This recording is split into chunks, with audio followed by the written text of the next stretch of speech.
Hello everyone, welcome back to my channel Chem Talks by Pooja Malik. In today's video lecture, we are going to start a new topic, that is friction. So friction is a topic which is very important in our daily life, and there are so many situations in which we observe that friction plays a role. But since we do not know the meaning of the term friction till now, we may not be able to recognize it. So in today's video, we'll completely understand what is friction and how is it applied in different situations. How is it helpful and how is it disadvantageous? Okay.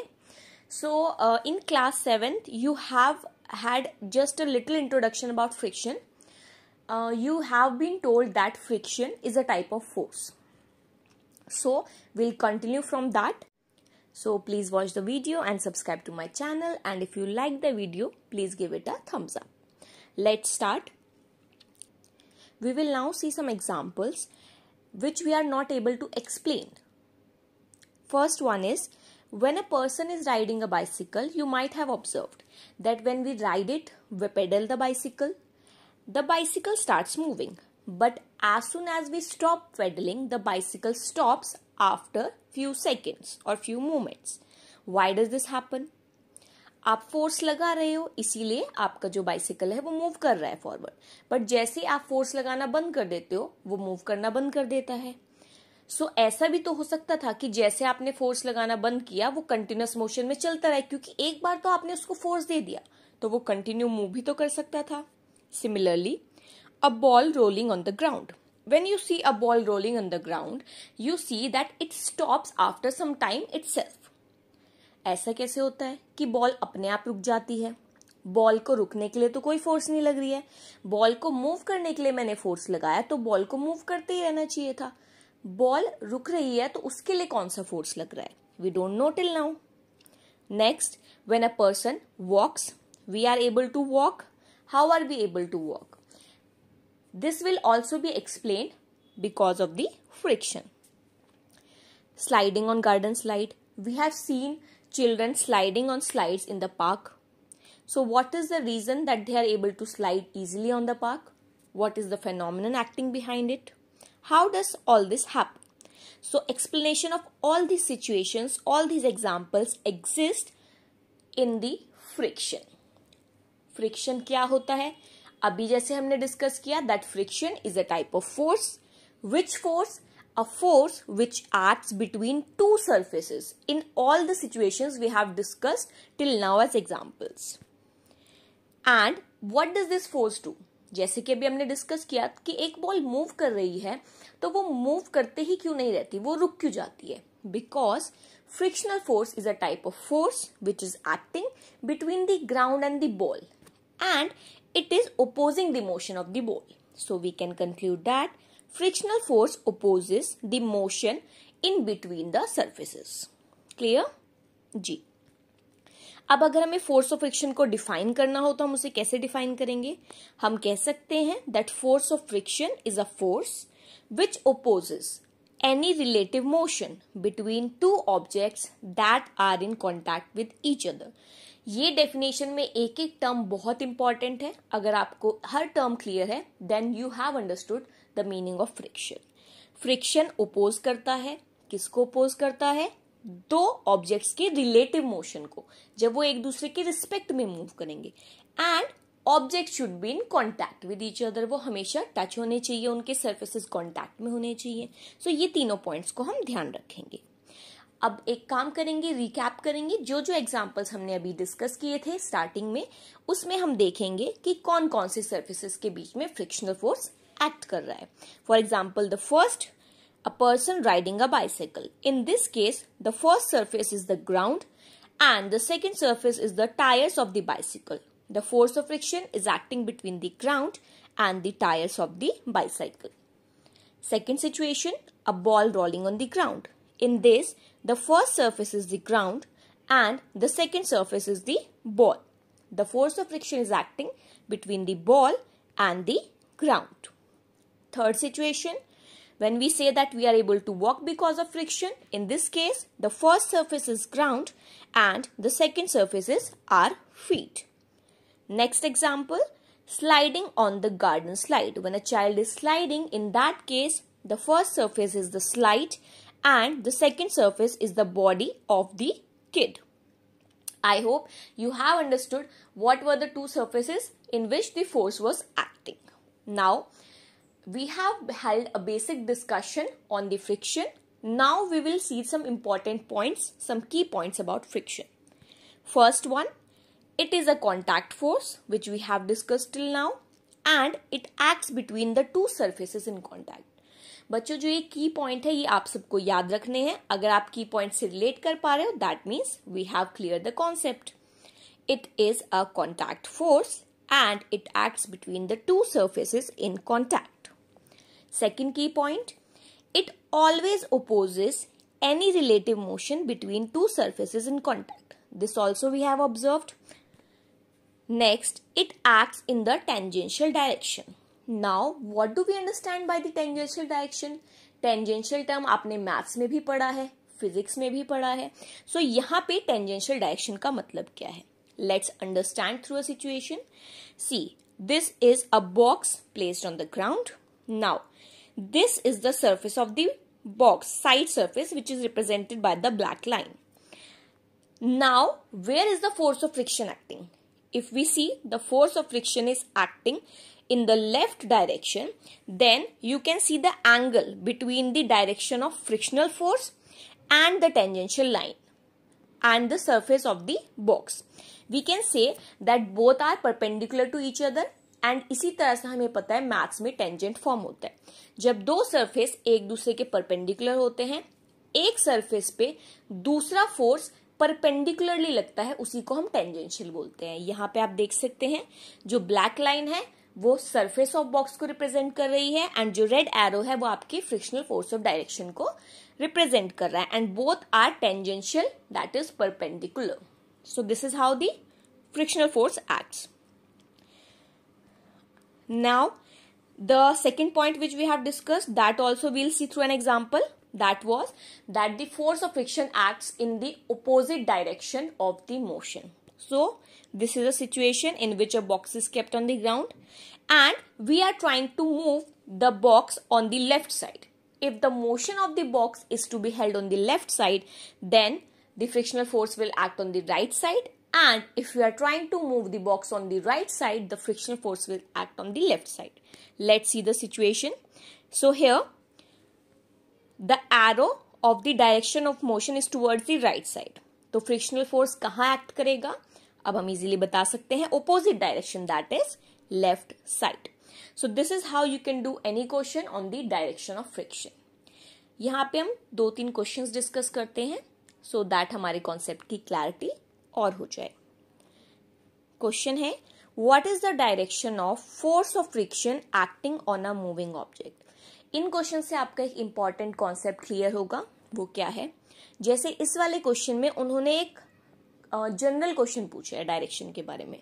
उन्होंने ये mention नहीं किया है कि जो object है वो किस डायरेक्शन में मूव कर रहा है. Then they have just said what will be the direction of force of friction. So जब आपको ऑलरेडी क्वेश्चन में कोई डायरेक्शन मेंशन ना हो, then you just have to use the word opposite. So answer क्या होगा? The force of friction will be acting opposite to the direction of moving objects, जो कि अभी हमने लास्ट एग्जाम्पल में डिस्कस भी किया. इसमें वेराइटी ऑफ क्वेश्चन क्या हो सकता है? Let's see another question. Suppose your writing table is tilted a little. A book kept on the table starts sliding down. जैसे आप टिल्ट करते हो वो नीचे आने लगती है बुक स्लाइड होके. Draw a diagram to show the direction of force of friction acting on the book.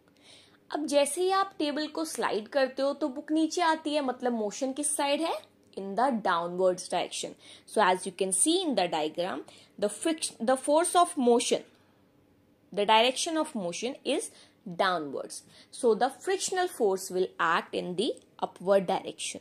So इस क्वेश्चन को आप एक सिंपल सा डायग्राम बना के एक्सप्लेन कर सकते हो. I hope it is clear. We'll do another question.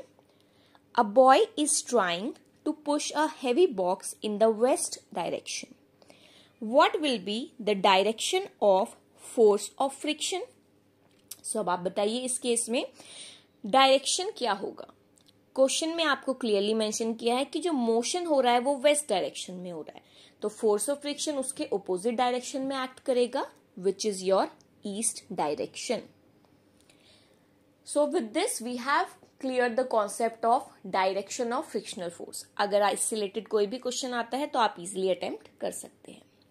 Now let's move on to the next concept. The next concept is relation between force of friction and nature of surfaces in contact. अब हम कह रहे हैं कि force of friction दो surfaces के बीच में एक्ट तो करता है, बट फ्रिक्शनल फोर्स उन दोनों के ही सर्फेस पे डिपेंड करता है. किस तरह से डिपेंड करता है सर्फेस के ऊपर, वो हमें अभी एक एक्टिविटी के थ्रू डेमोन्स्ट्रेट करके तब समझेंगे. So let's start the activity. So as you can see in this activity, we have taken different matchboxes and covered them with a variety of different surfaces. For example, on the first matchbox, we have put aluminium foil. On the second matchbox, we have put simple paper. And on the third matchbox, we have wrapped it with a gift wrapping paper. So, जो texture था, अगर हम match box को cover नहीं करते तो सबका texture same रहता. यहाँ पे हमने अलग अलग लेयर से कवर किया है तो उनका टेक्सचर चेंज हो गया, सरफेस चेंज हो गया. अब हम एक सिंपल ट्रे लेंगे एंड उसके ऊपर इन मैच बॉक्सेस को प्लेस करेंगे. मैच बॉक्सेस को इक्वल डिस्टेंस पे प्लेस करेंगे, इक्वल हाइट पे प्लेस करेंगे. Now will start to tilt the tray a little bit and will incline it at an angle. जैसे आप उनको इंक्लाइन करते हो एंड मैच बॉक्सेस को नीचे मूव करने के लिए छोड़ देते हो, आप ये ऑब्जर्व करते हो कि जो मैच बॉक्सेस हैं वो एक स्पीड से नीचे नहीं आते. इनमें से एक मैच बॉक्स जल्दी आ जाएगा and the one will be there which will be coming down at the last. So हमें कैसे पता लगा ये ऐसा हुआ क्यों कि ये वाला मैच बॉक्स जल्दी आया, दूसरे वाला नहीं आया? वो डिपेंड करता है कि हमने किस सरफेस से उसको कवर किया है. यहाँ पे आप ऑब्जर्व करोगे कि जितना आपका सरफेस रफ होगा उतना ऑब्जेक्ट स्लोली नीचे आएगा. जितना आपका सरफेस स्मूथ होगा ऑब्जेक्ट उतना ही जल्दी नीचे आ जाएगा. अभी हमने क्या पढ़ा था? That force of friction is the force which opposes the motion. So अगर कोई ऑब्जेक्ट जल्दी नीचे आ रहा है इसका मतलब उस पे force of friction come act कर रहा है. So force of friction surface पे डिपेंड कर रहा है, इसका मतलब है ना. अगर हमने सरफेस चेंज कर दिया तो किसी पर फोर्स कम लगा, किसी पर फोर्स ज्यादा लगा. So that is how we can define the relation between force of friction and nature of the surface. Exactly कैसे depend करता है? Surface की roughness पे, and that we'll continue with our next topic, that is causes of friction. What is the reason behind the friction? The relation between the force of friction and the nature of surface is responsible behind the friction. How? Firstly, the friction arises due to the roughness of the surfaces in contact. जो surfaces एक दूसरे के contact में आ रहे हैं वो कितने rough या कितने स्मूथ हैं उसी पे डिपेंड करेगा कि फ्रिक्शनल फोर्स एक्चुअली में कितना एक्ट कर रहा होगा. ठीक है जी. अब देखो, हो सकता है जो ये फॉइल पेपर वाला सरफेस है हमें लगे कि ये बहुत ज्यादा स्मूथ है, इसमें तो कोई रफनेस हो ही नहीं सकती, बट ऐसा नहीं है. कितना भी स्मूथ सरफेस लगे आपको उसमें कुछ ना कुछ अमाउंट ऑफ रफनेस जरूर प्रेजेंट होगा. कंपैरेटिवली रफनेस कम या ज्यादा हो सकता है, बट हर सरफेस में कुछ ना कुछ अमाउंट ऑफ रफनेस प्रेजेंट होगा. क्या होता है roughness? How can we say that a substance or a surface is rough? A rough surface is uneven and there are many ups and downs in it due to the irregularity in the surface. जैसा कि अभी आप diagram में देख सकते हैं, जो आपका सरफेस होता है वो बिल्कुल फ्लैट नहीं होता, बिल्कुल प्लेन नहीं होता, उसमें कुछ अप्स एंड डाउन्स होते हैं because of the roughness. Clear? इतना पार्ट समझ आ गया है. नाउ ये एक सरफेस की रफनेस है, जो इसके ऊपर हम दूसरा सरफेस प्लेस करेंगे उसमें भी तो कुछ ना कुछ रफनेस होगी, उसमें भी इरेगुलरिटी होगी एंड उसके अंदर भी अप्स एंड डाउन्स होंगे. तो एक्चुअली में होता क्या है? When two surfaces are put in contact, the irregularities of one surface gets interlocked with the other surface. Here you can see this is the surface 1, this is the surface 2. When we place them on each other and leave them, they gets interlocked. The ups and downs get interlocked. And अभी interlock हो गया है तो यहाँ पे एक force establish हो चुका है. अब इनकी इंटरलॉकिंग को ओपन करने के लिए हमें अपनी तरफ से एफर्ट करना पड़ेगा, एक फोर्स लगाना पड़ेगा. This interlocking opposes the motion of any object. Obviously interlock हो चुका है, एक फोर्स एस्टैब्लिश हो चुका है. This is the force of friction. यही वो फोर्स है जो आपके ऑब्जेक्ट को अब किसी भी डायरेक्शन में मूव करने से रोकने की कोशिश करेगा. बट स्टिल अगर हमें ऑब्जेक्ट को मूव कराना है, if we need to unlock this interlocking, then we need to apply a force greater than this opposing force. जब हमारी फोर्स फ्रिक्शनल फोर्स से ग्रेटर हो जाती है, ऑब्जेक्ट मूव करने लग जाता है. उस टाइम पे भी फ्रिक्शनल फोर्स एक्ट कर रहा है, बट हमने उसको ओवरकम कर लिया है, इसीलिए मोशन पॉसिबल हो पाता है. ये कैसे हो पाता है, इंटरलॉकिंग ओपन कैसे होती है, इसको डायग्राम से समझेंगे. See in the first situation, surfaces are interlocked. We apply force towards the right direction. The object start moving. Interlocking अभी भी कंटिन्यू हो रही है, बट इतनी स्ट्रांग नहीं है, क्योंकि एक बार हमने ऑब्जेक्ट को मूव करना स्टार्ट कर दिया तो उसको दोबारा स्ट्रांग इंटरलॉकिंग करने का टाइम नहीं मिलता एंड ऑब्जेक्ट धीरे धीरे स्लाइड करके मूव करने लगता है. सो इसी तरह से हमारा इंटरलॉकिंग ओपन हो जाता है एंड हम फोर्स ऑफ फ्रिक्शन को ओवरकम करके मोशन को कर पाते हैं. So I hope with this your concept will be clear that what is the cause of friction. The nature of the surfaces, the roughness of the surfaces is the real cause of the friction. Next, we'll conclude this from the next topic, factors affecting friction. जब हम factors affecting friction की बात करते हैं तो यहाँ पे दो factors आते हैं. First factor, nature of the two surfaces in contact. बच्चों जस्ट हमने अभी यही डिस्कस किया है, बस उसको हम एक बार कंक्लूड कर रहे हैं. सर्फेसेस पे डिपेंड कैसे करता है. So we can say that greater the roughness of the surfaces, greater the interlocking between the surfaces and greater will be the force of friction present. Right. Similarly, lesser the roughness of the surfaces, lesser the interlocking between the surfaces, and we need to apply less force of friction in this case. I mean, less force of friction is applied in this case and we need to apply less force to overcome it. That is why in the second situation, object moves easily. For example, the matchbox covered with foil paper could slide easily as compared to the matchbox covered with normal paper because it was rough and the force of friction acting was great. Clear. चलो now second factor और हम discuss कर लेते हैं. उससे पहले example के through इसको देख लेते हैं कि रियल लाइफ में हम इसे कहाँ ऑब्जर्व करते हैं.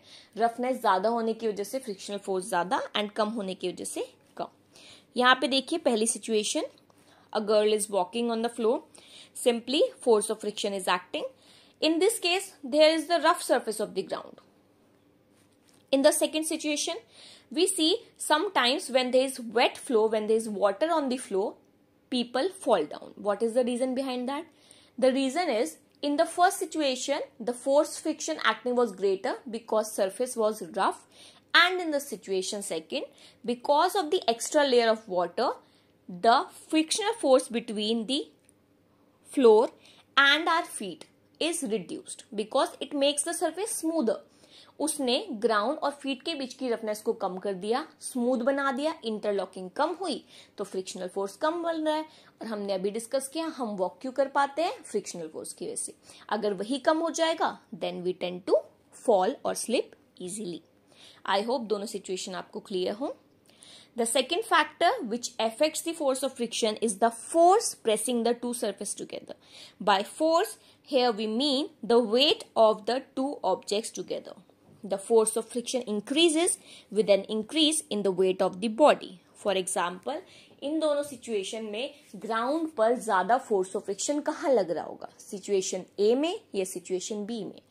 यहाँ पे सिचुएशन बी में ज्यादा फोर्स ऑफ फ्रिक्शन लगेगा because in that case the weight of the object is greater on the surface. So I hope through this video the concept of friction is absolutely clear to you. the causes behind the friction, the key points related to the friction, and the factors affecting friction. If you still have any doubt, you can mention it in the comment section. Thank you.